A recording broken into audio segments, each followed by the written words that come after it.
Engineers are racing to find at-risk buildings as aftershocks continue to rock Taiwan's east coast. A new U.S. aid bill and a visit from a U.S. delegation. We bring you the latest on Taiwan-U.S. relations. The world's most extreme weather is hitting one continent. We find out what that means for the people who live there. Plus, should the air we breathe be the price we pay for energy? Clean air activists say no.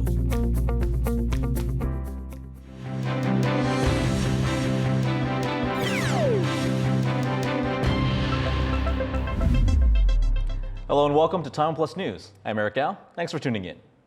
Engineers in eastern Taiwan are racing to identify at-risk buildings after dozens of aftershocks rattled Hualien on Tuesday. As John Van Trieste reports, these tremors come just 3 weeks after a magnitude 7.2 quake hit the region, causing widespread damage. This apartment block withstood the 7.2 earthquake that shook Hualien earlier this month. But major aftershocks on Tuesday proved too much for the weakened structure, collapsing a whole wall. Residents had been evacuated so demolition crews could take down a collapsed building next door. These two say no one told them that their building was also at risk. Hualien's building inspectors have found 57 buildings that either need to be repaired or demolished. But they've only been going to places where residents report damage. Damage that's not reported or just not noticed is slipping through the cracks. This hotel was still occupied when it began to lean Tuesday.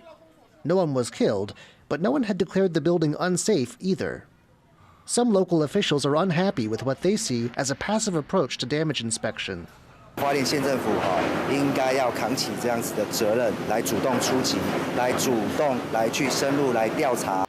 But while Hualien took the brunt of the damage in the recent earthquakes, there are over 200 buildings across the country that have either been condemned or declared unsafe without repairs.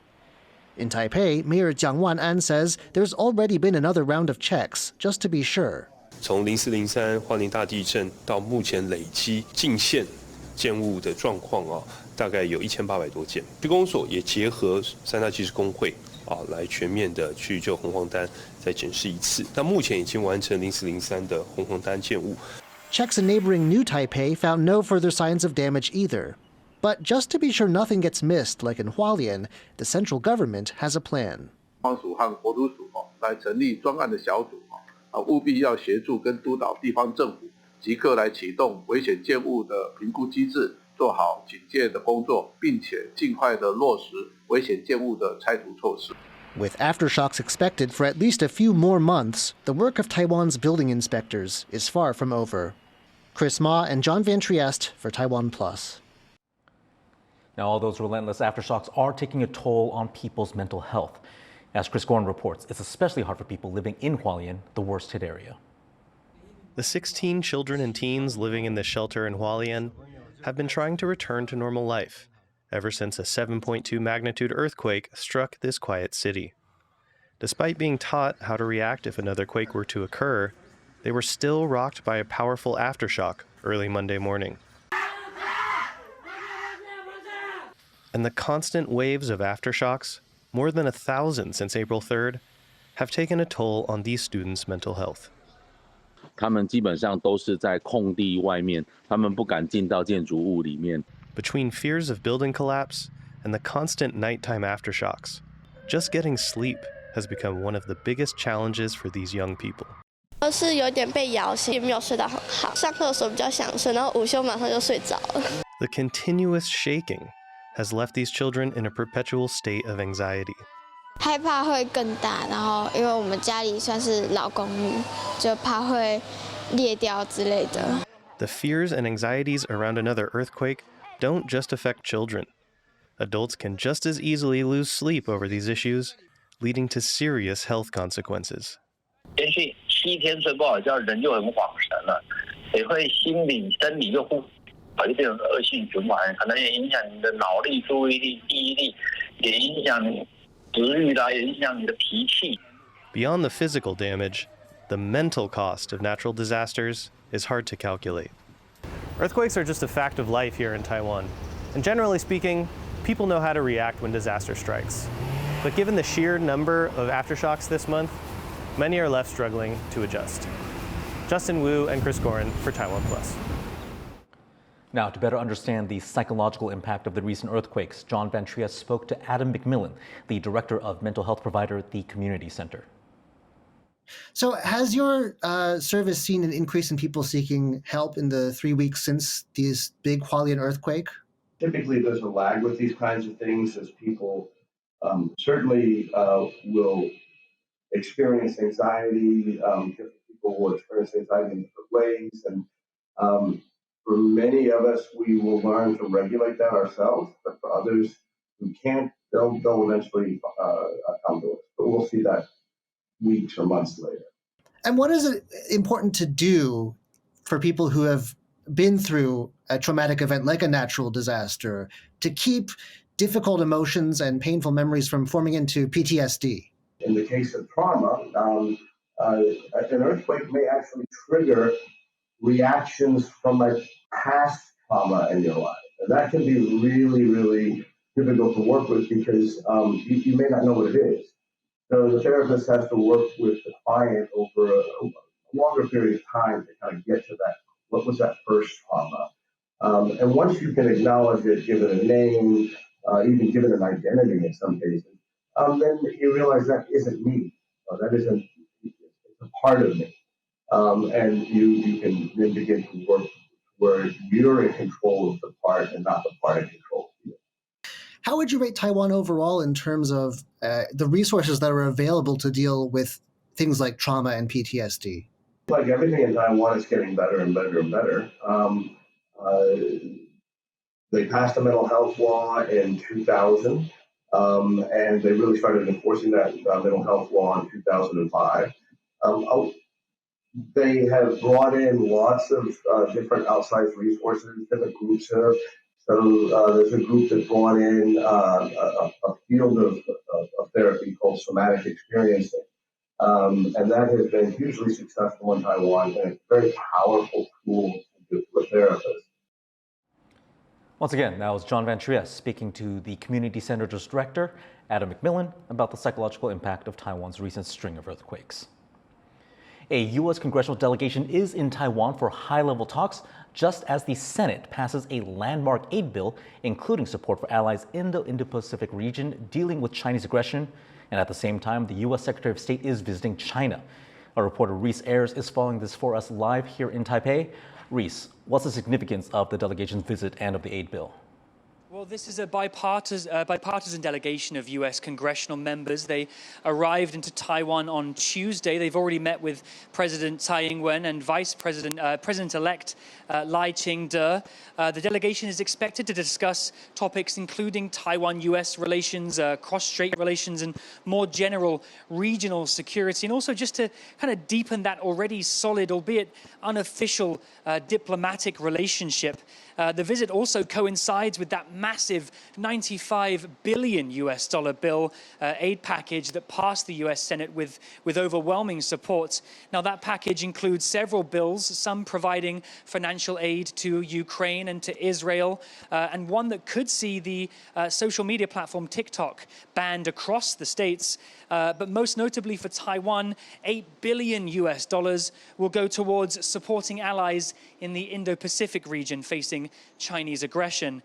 China's Taiwan Affairs Office has responded, saying they, quote, resolutely oppose the inclusion of Taiwan-related content in the relevant bill, and that they, quote, urge the U.S. to fulfill its commitment not to support Taiwan independence. Now, tensions in the region remain high as China continues asserting its claims over the South China Sea and maintains its stance on unification with Taiwan. China claims Taiwan as part of its own territory and says it will take it with force if necessary. And Reese, Secretary of State Antony Blinken, he has just arrived in China. What does he hope to achieve there? Well, Blinken's visit seems to be about a continuation of a recent increase in contact between the U.S. and China. Relations between the two world powers reached an all-time low last year, something both sides say that they're hoping to remedy. Blinken arrived in Shanghai today. He's going to be meeting with business leaders and then head up to Beijing on Friday will meet with his counterpart, Foreign Minister Wang Yi, and probably President Xi Jinping. Now, topics on that agenda include curbing an apparent supply of chemicals moving from China to the US, used to make fentanyl, which is a type of opioid that reportedly claims 200 American lives each day. Also up for discussion is China's backing of Russia. Chinese firms have been accused of supplying technologies that's aiding Russia's war efforts in Ukraine. Blinken's also likely to bring up human rights abuses in Xinjiang, impacting Muslim minority groups there. And of course, also Taiwan. That US aid package we mentioned earlier, including support for Taiwan, will have ruffled feathers in China. But the US is vocal in its support for Taiwan, though stops short of saying it would intervene militarily should China choose to invade. But despite this long list of disagreements, there will be attempts to find common ground on the subject of the Middle East. Both the US and China have agreed that it's in nobody's interest to see an escalation there, particularly of the situation between Israel and Iran. Thank you, Reese. That was Reese Ayers reporting from Taipei. Now, the U.S. and the Philippines, they are holding their largest joint military drills right now, and those exercises come as tensions ratchet up between the Philippines and China. Rick Loud is there in the Philippines now.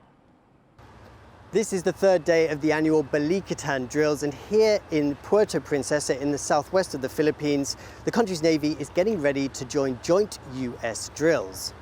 This year's exercises are the most expansive yet. For the first time, they're taking place outside of Philippines' territorial waters, but within the country's exclusive economic zone. And these come as tensions rise here in the South China Sea. Beijing and Manila are increasingly clashing over territorial claims here. The Philippines has been upping its defense, looking for closer cooperation with the US and to get US weapons. China has hit back at these drills. It's accused the US and the Philippines of ganging up against it. As the exercises kick off here, all eyes will be on Chinese movements in the area and any reaction from Beijing. Alex Chen and Rick Lowett in Puerto Princesa for TaiwanPlus. The UN Weather Agency says Asia was the region most impacted by climate change and extreme weather in 2023. Rosie Greninger reports. From record-breaking floods to sweeping heat waves, Asia has borne the brunt of disastrous weather events in 2023. That's the findings of a new climate report by the United Nations Weather Agency. The region faced a total of 79 water hazard disasters that caused more than 2,000 deaths and impacted 9 million people. The World Meteorological Organization's head says climate change exacerbated the frequency and severity of such events, profoundly impacting societies, economies, and most importantly, human lives and the environment we live in. The findings come as countries in Asia continue to battle a range of dire weather events, including Bangladesh, which is in the middle of a week-long heat wave. As temperatures soar to over 43 degrees Celsius, a nationwide alert has been issued, warning people to stay indoors. But for those who have no choice but to work outdoors, the brutal heat is making it very challenging to maintain their livelihoods.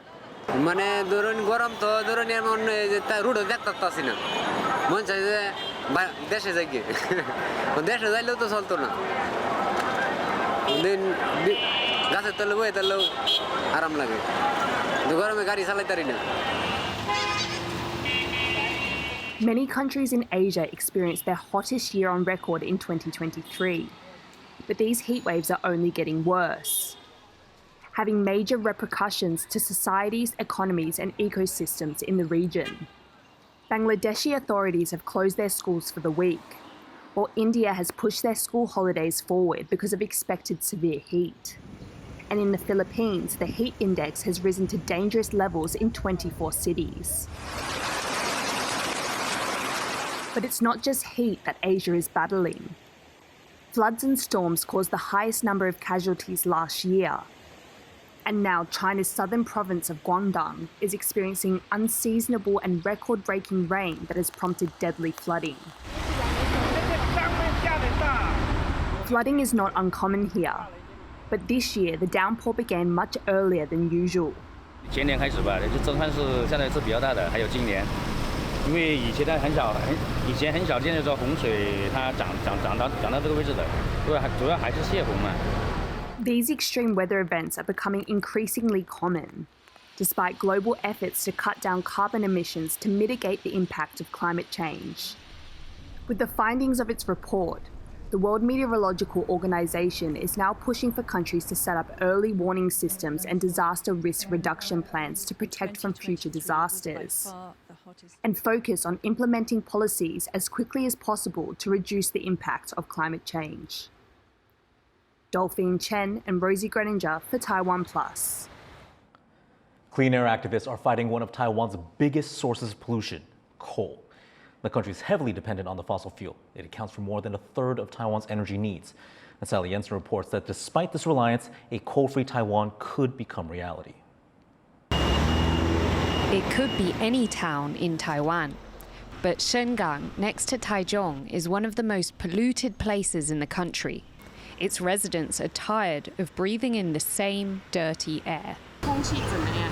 蛮差的，常会过敏。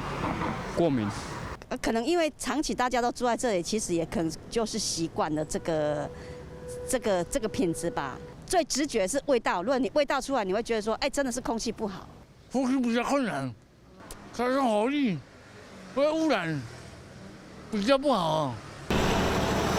For them, this is the downside of living next to one of the country's main sources of energy. Just 6 kilometers away, a massive thermal power plant, its fumes permeating the skies. This is Taichung Power Plant, among the 5 biggest coal-fired power stations in the world. It provides almost 6 gigawatts of cheap, reliable electricity to Taiwan, almost a tenth of the country's capacity. But it's also one of the world's biggest carbon-emitting facilities, spewing millions of tons of CO2 and pollutants into the air every year. It's these hazardous pollutants, known as PM2.5, that have environmental groups condemning Taiwan's use of coal, a fossil fuel the country relies on for 35% of its electricity. We know that the people want to live in a healthy environment, okay? So there is no way that continue burning the coal will make people that more wealthy. That's wrong.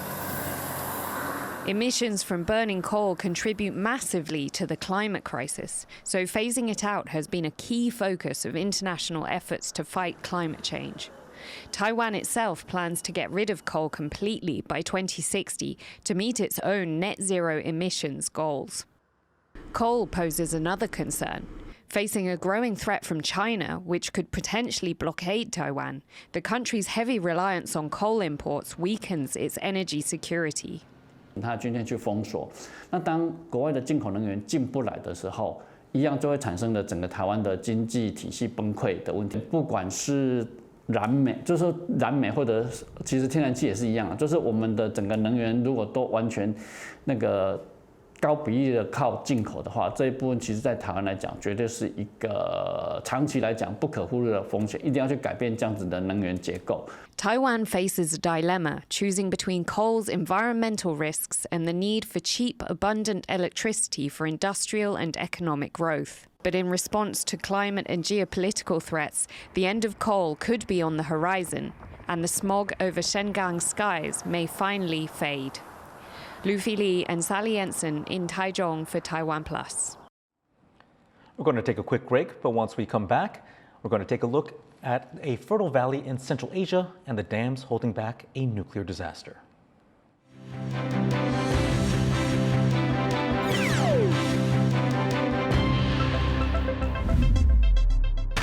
In the face of adversity, the power of truth. A roadmap for a just and open world, charted by the freest country in Asia. Taipei for TaiwanPlus. TaiwanPlus News, a voice of freedom in Asia. For the biggest stories in tech, business, and more, be sure to follow TaiwanPlus on social media.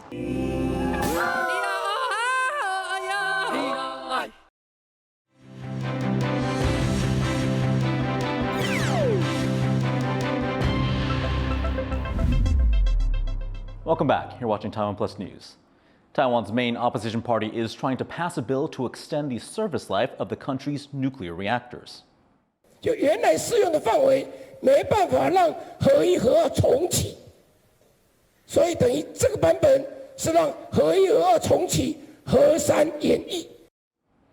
The Kuomintang, or KMT, says it wants to amend a law that currently aims to have nuclear energy fully phased out by next year. The party says the government's nuclear-free homeland policy would lead to electricity shortages. The KMT holds the most seats in the legislature, and it could push through pro-nuclear policies with help from other opposition parties. The issue is highly divisive here in Taiwan. Central Asia could be on the brink of a nuclear disaster. Maddie Ansra reports on how residents there are trying to guarantee their future by cleaning up a mess made years before. This area is considered one of the most dangerous places to live in Kyrgyzstan. Dams here are unstable after they were damaged in a landslide in 2017.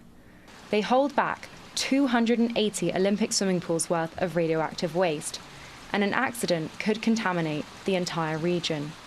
Это вообще регион повыше землетрясения, возможности. Мы видели в этом исследовании, что землетрясение, если у нас будет землетрясение больше даже 7 баллов, тогда все материалы 5 и 7 уходит, получается, через воду, через речку Майлусу, в Узбекистан и Ферганные долины. When Kyrgyzstan was part of the Soviet Union, the region was mined for uranium. Now, an independent state, Kyrgyzstan's government is working to move the waste it produced to safer areas, a move that will cost over $20 million. В рамках данного проекта предусмотрено приоритетные мероприятия по рекультивации 16 хвостохранилищ на безопасное место, в том числе перенос 4 хвостохранилищ на безопасное место. The waste threatens the most densely populated area in Central Asia. It's home to 16 million people and much of the region's farmland. Бұл жер Майлысай бригадектерде ең бір соның московский обеспечение деген шығар болған. Азыр қарабайсың бәрі жаңағыдай емей қайра бұтына тұрып кетіп жатыр. A recent study shows a disaster would rival the Chernobyl nuclear disaster in scale and leave the whole region, which extends into neighboring countries, Uzbekistan and Tajikistan, uninhabitable. Given the scale of the potential damage, Kyrgyzstan's government will be racing against time to secure the waste and their future. Eason Chen and Maddie Anstruther for TaiwanPlus. Young activists have gathered at South Korea's Constitutional Court as it hears a case that they filed against the government there over climate change. These activists allege that the government failed to protect them by not doing enough to address the climate crisis. Similar lawsuits are taking place in Australia, Brazil, and Peru. Those came after Europe's Human Rights Court ruled that the Swiss government's inaction in combating climate change violated its citizens' rights. The South Korean case is Asia's first climate-related litigation of its kind, and it includes petitions from children and infants. Turning now to sports, a Taiwanese gymnast has qualified for the Paris Olympic Games. Ding Hualien will take to the balance beam in her second Olympic appearance. She made history after qualifying for the last Summer Olympics in Tokyo, becoming the first female gymnast to represent Taiwan at the Games since 1968. So far, Taiwan has secured around 30 spots at Paris 2024. On God, kids at a foster home in Rwanda are crossing foils. Bryn Thomas looks at how volunteers are introducing fencing to the country. In a foster center, just outside Rwanda's capital, Kigali, a group of young fencers are practicing their riposte. Mpamvu nakunze fencing ni ukubera ko igira amafaranga kandi ni umukino mwiza nkaba mumazemo imyaka 4. Their teacher, Patience Wumungu, is just one of 4 fencing coaches in Rwanda. Wumungu started learning the sport in Senegal in 2008 and is now sharing what he knows with disadvantaged children in his home country. Iki kigo mbere na mbere jenoside ikirangira cyafasha abana bo hirya no hino gifata abana b'imfubyi kibahuriza hamwe usibye ko ubu ngubu ibigo ntibikiri ibigo by'imfubyi bisigaye ari amasantere y'imikino ibyinshi nibwo naje hano kubera yuko inyamirambo hano ni nk'iwacu ndavuga naho kugira ngo mfate fencing nyijyane i Remera nyijyane Kacyiru reka mpere hafi y'iwacu. Wumungu has borrowed foils and masks from better resource training facilities in the city. He believes fencing will give these kids skills they can use in the future and set some on a path for international success in the sport. I like this fencing because it makes me happy, and I wish to go to America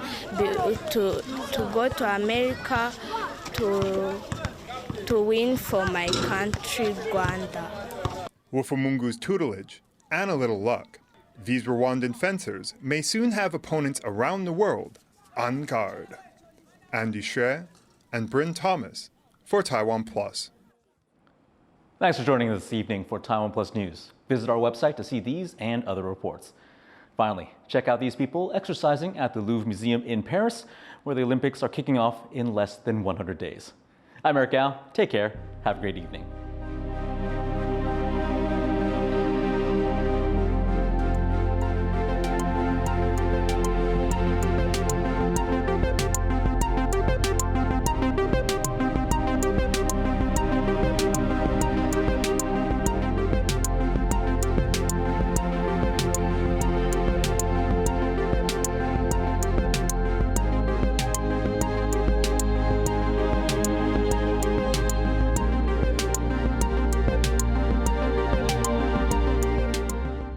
For more news from Taiwan and around the world, go to TaiwanPlus.com and download the TaiwanPlus app.